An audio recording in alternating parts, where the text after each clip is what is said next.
The year I finally left for Florida on Christmas Eve, my suitcase weighed less than the expectation I was leaving behind. That expectation had followed me for as long as I could remember. If relatives visited, I cooked. If birthdays were celebrated, I cleaned before everyone arrived and stayed behind after everyone left. If Thanksgiving or Christmas came around, people complimented my mother's beautiful gatherings while I quietly washed dishes long after the conversations had ended. No one had ever officially assigned me the role. It had simply become mine because I never argued. The day before Christmas, I walked into the kitchen carrying a bag of groceries I had bought for myself. My mother looked up from the dining table where she was writing names on place cards. She smiled, not warmly, but with certainty. Your sister's friends are spending Christmas here. It's only 25 people. Only. Then she slid a handwritten list across the table.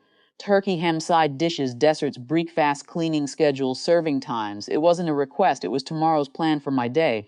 My sister barely looked up from her phone. She simply asked if I could also make her favorite cinnamon rolls because everyone loves them.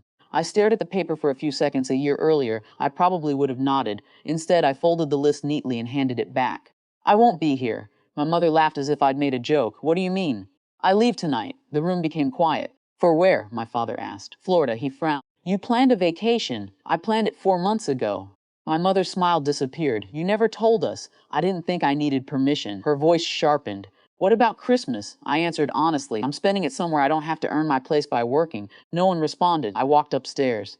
There was no shouting behind me, only silence. Late that evening, while everyone watched a holiday movie in the living room, I zipped my suitcase. Before sunrise, I called a rideshare to the airport. The house was still asleep. I left a short note on the kitchen counter, Merry Christmas. I hope everyone has a wonderful day. Nothing more. By lunchtime, I was sitting on a beach outside my hotel. The air smelled like salt instead of cinnamon. Children built sandcastles instead of snowmen. For the first time in years, I spent Christmas without checking whether the potatoes were burning or whether someone needed another drink. I simply existed.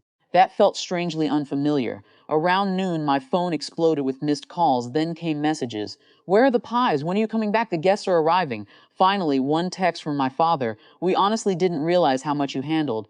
I didn't answer immediately. There wasn't anything urgent to say. Later that evening, my cousin called instead. She laughed softly. You missed quite a day. What happened? When everyone arrived, your parents were still trying to figure out dinner. Apparently, several guests noticed the confusion almost immediately. Instead of pretending everything was fine, my aunt tied on an apron. One neighbor offered to cook vegetables. My cousin organized dessert. Someone else picked up extra food from a nearby restaurant. Even my sister spent part of the afternoon setting tables and washing dishes. Christmas still happened, just differently. No one went hungry. No disaster unfolded. The only thing missing was the assumption that one person would quietly carry everyone else. I stayed in Florida for 4 days. I walked along the beach every morning, read books I had postponed for months, our meals with friends who thanked everyone equally after dinner. It felt ordinary. That was what surprised me most.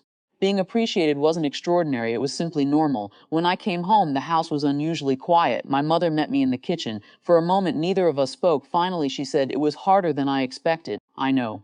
She looked at the counter. I kept thinking you would walk in and take over. I used to. She nodded slowly. I guess I expected you always would. It wasn't a complete apology, but it was the first honest thing we'd said to each other in years. A few weeks later, my parents started planning my grandmother's birthday dinner. Instead of announcing responsibilities, my mother created a shared list. Everyone's name appeared. Mine included, not alone, just alongside everyone else's. My sister noticed it too. She smiled awkwardly. I guess we're all helping now. That's usually how families work, I replied. She didn't argue. The next Christmas looked different. There were fewer guests. The menu was simpler. People cooked together. Someone else washed dishes before I even stood up. My father insisted on carving the turkey.